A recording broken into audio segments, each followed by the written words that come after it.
Estamos iniciando mais um programa Saúde em Dia. Hoje o nosso convidado é o médico urologista Dr. Alcides Mosconi Neto.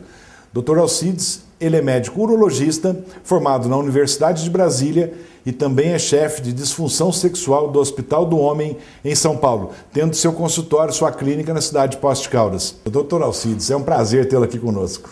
O prazer é todo meu. Gostaria de agradecer o convite, o esclarecimento da população sobre a minha especialidade, que é a urologia. Tenho certeza que vai ser de grande valia, né, para os nossos telespectadores, para todos. E parabenizá-lo pela iniciativa, pelo programa. Muito obrigado, Alcides. Já que a tua especialidade é urologia, então explicar para os nossos telespectadores, né, qual a função do médico urologista. O médico urologista, ele atua desde criança a adultos idosos. Ele atende ambos os sexos, homens e mulheres. O urologista, ele tem a função de tratar e cuidar das vias urinárias. Claro que a gente não pode deixar o paciente olhar só as vias urinárias, ele tem que olhar o paciente como um todo. Mas a minha especialidade envolve as vias urinárias, que engloba os rins, ureter, bexiga, em ambos os sexos, e os órgãos genitais nos homens. Quer dizer que, às vezes, a gente ouve comentários, né? O urologista é o ginecologista do homem? Assim, ele não é só o ginecologista do homem. Ele cuida dos órgãos genitais masculinos e do aparelho urinário feminino. Uma mulher com incontinência urinária ou um cálculo renal, o urologista quem vai cuidar. O urologista pode tratar. Alcides, qual que é a população que mais o urologista atua? Então, ele abrange desde recém-nascidos a idosos. Meninos com malformações do sistema urinário, como epispádia e hipospádia, que são o desembocamento da uretra em lugar inapropriado, o testículo que não desceu, isso o urologista trata. Aí tem na adolescência, também acompanha o desenvolvimento, fimose, depois numa fase mais infecções urinárias na mulher, esterilização nos homens seria a vasectomia, câncer de próstata, de rim, de bexiga, de testículo. Ou seja, então é uma muita área coisa, né? Muito grande. Bem abrangente. Hoje em dia tem, nos grandes centros, nós temos urologistas, urologista pediatra, uro-oncologista, urologista que só trata de litíase renal. Nos grandes centros, porque a pessoa acaba se tornando referência e especialista em determinada área dentro da especialidade. Né? São as subespecializações que estão surgindo dentro da urologia. No interior isso é um pouco complicado, você acaba fazendo toda a urologia. Tudo, né? A função do urologista no planejamento familiar. Eu sei que, como você acabou de falar, né, sobre a vasectomia. Isso. O urologista, ele participa do planejamento familiar em relação à orientação e à realização do procedimento, que é a vasectomia, a esterilização masculina. Então, o urologista, no planejamento familiar do sistema público de saúde, é composto por urologista, ginecologista, psicólogo e um assistente social. O urologista, então, ele participa na realização da vasectomia e de palestras. E quem que pode fazer a esterilização? A lei determina homens maiores que 25 anos e ou 2 filhos. Isso é uma pergunta muito frequente que a gente vê no consultório, né? Inclusive eu como ginecologista, né? Então o pessoal vem, a paciente, meu marido quer fazer ou eu quero fazer, então é muito importante, né, explicar para os telespectadores isso daí. A lei determina isso. Assim, você é ginecologista, você faz a laqueadura. A meu ver, a vasectomia é um procedimento bem mais simples que a laqueadura. É feito com anestesia local, o paciente vai embora para casa no mesmo dia. A laqueadura geralmente tem que ser com uma raquianestesia, abrir a barriga e ficar no mínimo um dia no hospital. Às vezes pode ir embora no mesmo dia. Comparando as duas, no homem é muito mais tranquilo realmente. É muito mais tranquilo, né? Hoje em dia fala muito em saúde do homem. Como que você vê isso, Alcides? Porque os planos, as diretrizes do governo, como as mulheres elas já estão mais habituadas a procurar o ginecologista, fazer o exame Papa Nicolau, o urologista cada vez mais no consultório nós vemos que as mulheres estão levando os maridos, ou os pais. Por quê? Em relação ao câncer de próstata. Então, isso hoje em dia é muito falado em relação à saúde do homem, porque a expectativa de vida nossa mudou. Então, cada vez mais nós vivemos mais. Então, hoje em dia está aparecendo algumas doenças que antes não eram tão comum, como o câncer de próstata, que de cada 6 homens, um vai ter câncer na próstata. E falar em câncer de próstata, é verdade que quem opera a próstata fica impotente? Tem alguns tipos de cirurgia para a próstata. A próstata é uma glândula que fica embaixo da bexiga. E ela só é encontrada no homem, as mulheres não têm próstata. Tem o crescimento benigno da próstata, que a cirurgia, quando é para o crescimento benigno da próstata, não deixa o homem impotente. Quando é o câncer de próstata, em alguns casos, a pessoa acaba ficando impotente pelo tratamento, ou pela cirurgia ou pela radioterapia. Mas essas duas complicações, vamos colocar assim, que a cirurgia pode ocasionar, hoje em dia já tem reversão. Então, quer dizer, é uma coisa mais rara de se acontecer, né? Mas no Nem câncer, todo mundo não, acaba ficando impotente. Mas no câncer de próstata essa chance existe e não é pequena. Porém, é muito mais importante a pessoa ficar livre do câncer, com impotência, que tem como a gente resolver o problema da impotência, mas ela está sem o câncer. Então, acho que isso é o importante, a pessoa está curada. É tratar e ficar curada, né? Isso, sem o câncer. Alcides, nós vamos fazer um breve intervalo, já voltamos com o programa Saúde em Dia. Voltamos com o programa Saúde em Dia, hoje com a presença do médico urologista Dr. Alcides Mosconi. Alcides, quais outros tipos de problema que a próstata pode causar? A próstata ela pode causar o crescimento benigno. O que seria isso? A próstata, como é uma glândula que fica embaixo da bexiga, ela pode crescer e estreitar o canal urinário. A pessoa começa a ter sintomas de não aguentar mais completar uma reunião, ela tem que parar a reunião, interromper a reunião para ir no banheiro, começa a acordar algumas vezes à noite, começa a fazer força para urinar. Isso seria os sintomas do crescimento benigno. Tem a prostatite, que seria uma infecção, inflamação da próstata, e o câncer de próstata. Então, por isso que é muito importante os homens a partir de 40, que tenham história familiar, começar a fazer a prevenção em relação ao câncer de próstata.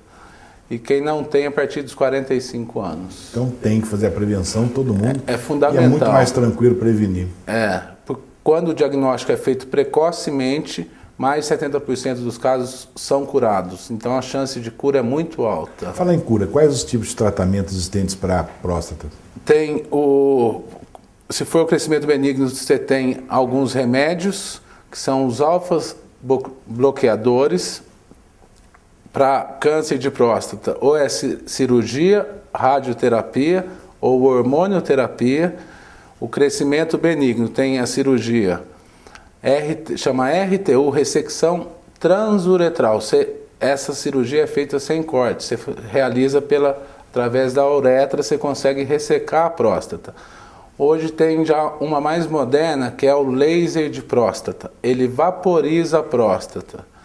E eu tenho uma notícia boa para dar aqui para os Poços Caldenses, que a Santa Casa vai receber esse aparelho, acredito, dentro de um mês, mais ou menos.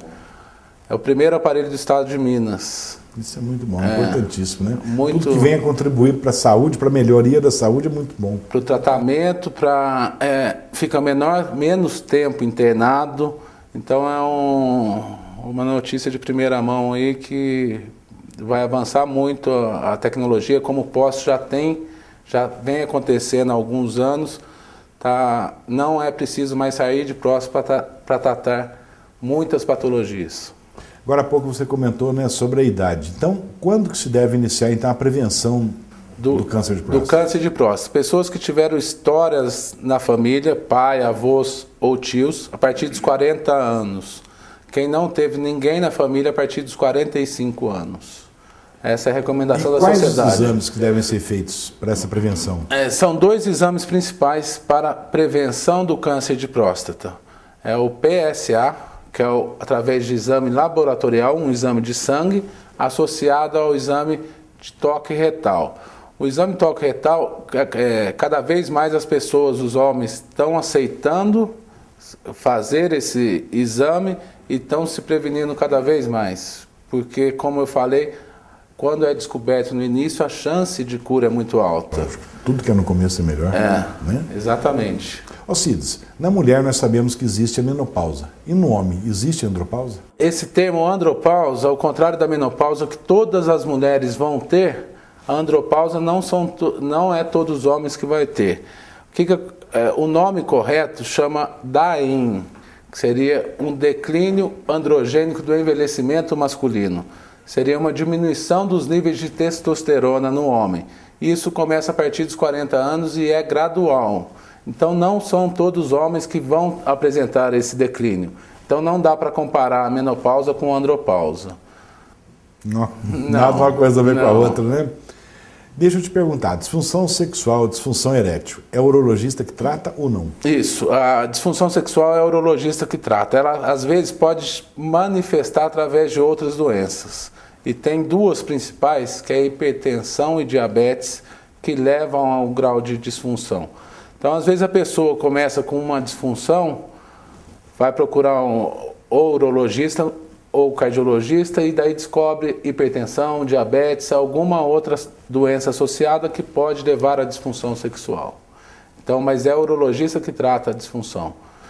E qual o tipo de tratamento para esse tipo de problema? Se a pessoa tiver hipertensão, diabetes, você controla os níveis, corrigir, porque pode ter um ganho, uma melhora importante. E às vezes, dependendo da idade, você vai dosar os níveis de hormônios sexuais masculinos. E hoje em dia, há uns 15 anos, foram lançados no mercado alguns medicamentos. Isso tem até uma indicação precisa para quem vai tomar. Um conhecido é a pílula azul. O problema desses medicamentos é que nós estamos vendo muitos jovens que não têm a menor necessidade de tomar fazendo o uso dessas medicações. Usa esse medicamento para aumentar o tempo de ereção e não está pensando nos problemas futuros. A longo prazo ainda nós não sabemos o que vai acontecer com essa população de jovens, porque é uma medicação nova e tem a sua indicação precisa para quem realmente precisa. Os jovens não têm a menor necessidade de tomar nenhum desses tipos de medicamentos. Alcides, já nós vamos voltar falando a respeito desse famoso medicamento da pílula azul, só que antes nós vamos fazer um breve intervalo e já voltamos com o programa Saúde em Dia. Voltamos com o programa Saúde em Dia e hoje o nosso convidado é o Dr. Alcides Mosconi. Alcides, agora há pouco antes dos comerciais, você estava comentando a respeito desses medicamentos para aumentar o tempo de ereção. Esse medicamento pode ser usado por qualquer pessoa? Não. A contraindicação absoluta desses medicamentos é a pessoa que faz uso de uma substância que chama nitrato. É um vasodilatador coronariano. Pessoas que têm hipertensão não fazem uso dessa medicação, podem tomar desde que seja receitado por um médico. O que não pode é o uso indiscriminado dessas substâncias, porque pode ter uma hipotensão severa, tendo que ir para o hospital, alguns cuidados. Então, eu acho que o mais importante é tomar com orientação. Tem uma idade para se usar esse tipo de medicamento ou não? Não, depende do tipo. A pessoa com disfunção, você vai dosar vai fazer alguns exames laboratoriais, você tem que entender qual que é o comportamento sexual dessa pessoa, qual que é a frequência de relação que ela tem, e daí você vai orientar. Você individualiza o paciente, não é uma receita para todo mundo, vai tomar a pílula azul ou vai tomar esse outro medicamento. Então você vai ver qual o nível que a pessoa tem interesse em ter relação, o casal, e aí você vai individualizar o tratamento. E tem muita ansiedade de performance. Então a parte emocional está muito envolvida. Às vezes, por algum motivo, a pessoa vai ter uma relação, não tem um bom desempenho. Na relação seguinte, ela acaba levando essa carga. Preocupado e não, será não que vou funcionar não bem? Acontecendo, né? Isso chama ansiedade de performance. A pessoa, antes de ter a relação, ela fica ansiosa e acaba não tendo um bom desempenho. Às vezes, não é o medicamento que vai melhorar isso, é um trabalho da parte emocional. Da parte emocional. Esse medicamento é usado para o homem. E na mulher, ele tem algum efeito? Teoricamente, ele pode causar uma hipertrofia do clitóris. Mas não é usado. Vamos falar um pouquinho a respeito de prótese. A prótese pode trazer algum tipo de problema para o homem? Pode. A prótese peniana, né? Falando aqui. O tratamento da disfunção sexual inclui uma terapia, esses medicamentos que nós falamos, e quando não funciona com esses medicamentos, tem a prótese peniana.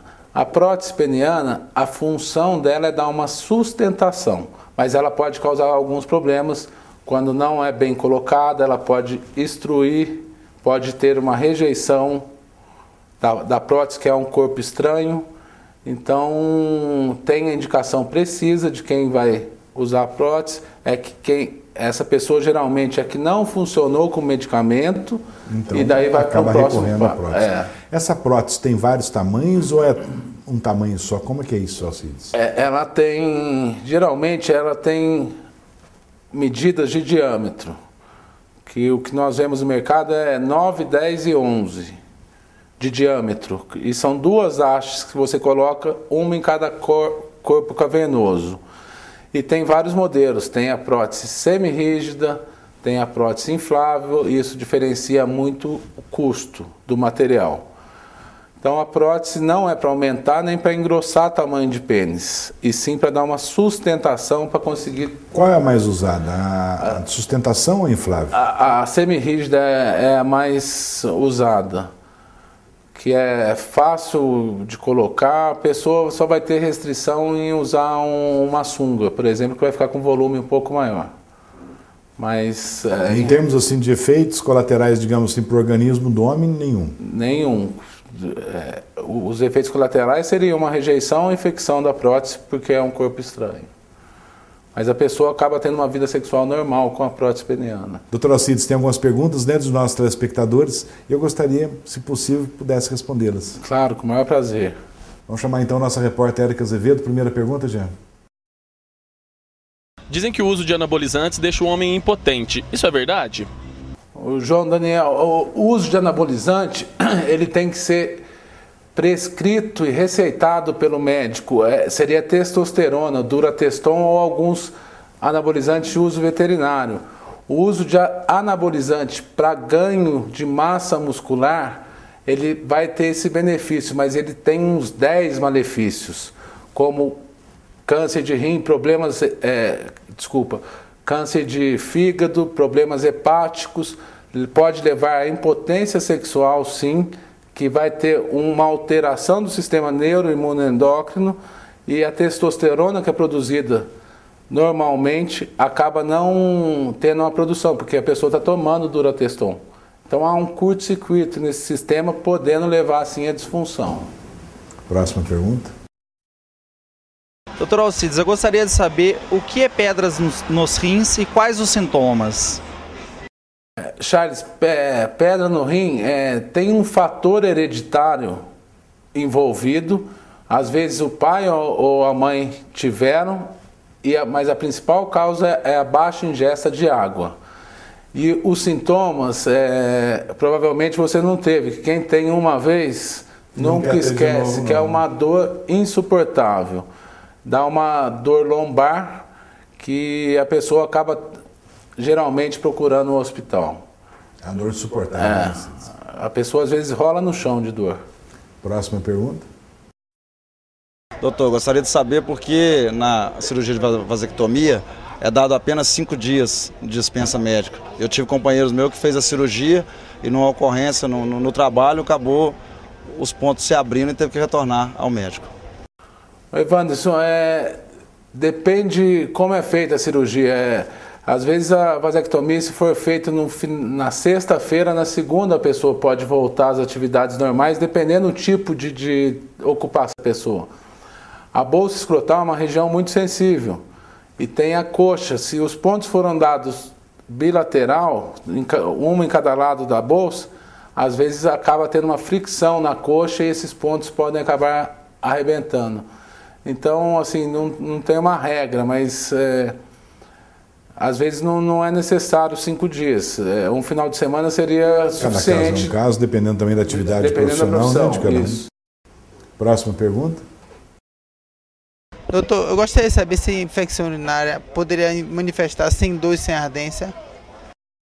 Fernando, pode manifestar sem dor e sem ardência, mas isso numa população mais velha. Às vezes tem algumas pessoas, principalmente algumas mulheres idosas, que têm a mudança toda do padrão hormonal delas, elas podem ter infecção urinária assintomática. Ou seja, a pessoa tem, não sem sente sintomas. nada, né?